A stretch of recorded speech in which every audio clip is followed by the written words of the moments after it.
આજરોજ જીએસટીએમએ દ્વારા આઈએમડીની જે આગાહી આવી છે એ મુજબ એમાં જામનગરનો પણ સમાવેશ થાય છે અને રેડ એલર્ટમાં જામનગર શહેર અને જિલ્લાનો પણ સમાવેશ થાય છે. તો આ તબક્કે જામનગર કોર્પોરેશન તંત્ર પરિસ્થિતિને પહોંચી વળવા માટે સજાગ છે. તબક્કે સૌને મારી વિનંતી છે કે જરૂર હોય તો જ નીકળવું, બાકીના સમયમાં જો આપણે નીચાણવાળા વિસ્તારોમાંથી દૂર રહીએ તો વધારે સારું. એ જ રીતે આપ સૌને અપીલ છે કે પાણીનો જે પણ ઉપયોગ કરીએ એ કૂવાનું હોય, હેન્ડપંપનું હોય કે પછી પાઇપલાઇનનું હોય, એને હમણાં જે પાણીજન્ય રોગોથી આપણે સાવચેતી રાખીએ. કારણ કે સિટીમાં 4-5 કેસીસ કોલેરાના પણ નીકળ્યા છે. એ સંજોગોમાં આપણી ફરજ છે કે ડાયરિયા કે ડિસેન્ટ્રી ટાઈપના પ્રકારના જે કોઈ બીમારીઓ છે એનાથી આપણે બચવા માટે પાણી ઉકાળેલું પીવું અને ક્લોરીન નાખેલું પાણી વાપરવું જોઈએ.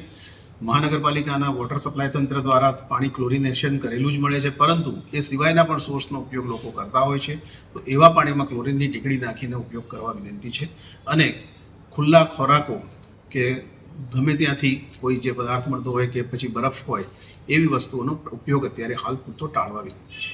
હા, એક વાતની ખુશખબર એ છે કે રણજીત સાગરમાં આજે સવારે જે 17 ફૂટની સપાટી હતી એ હવે 19 ફૂટની થઈ છે. એટલે કે લગભગ 2 ફૂટ સપાટી નવા નીર આપણને મળ્યા છે. રણજીત સાગર જામનગર શહેર માટે પાણી માટે ખૂબ અગત્યનું છે.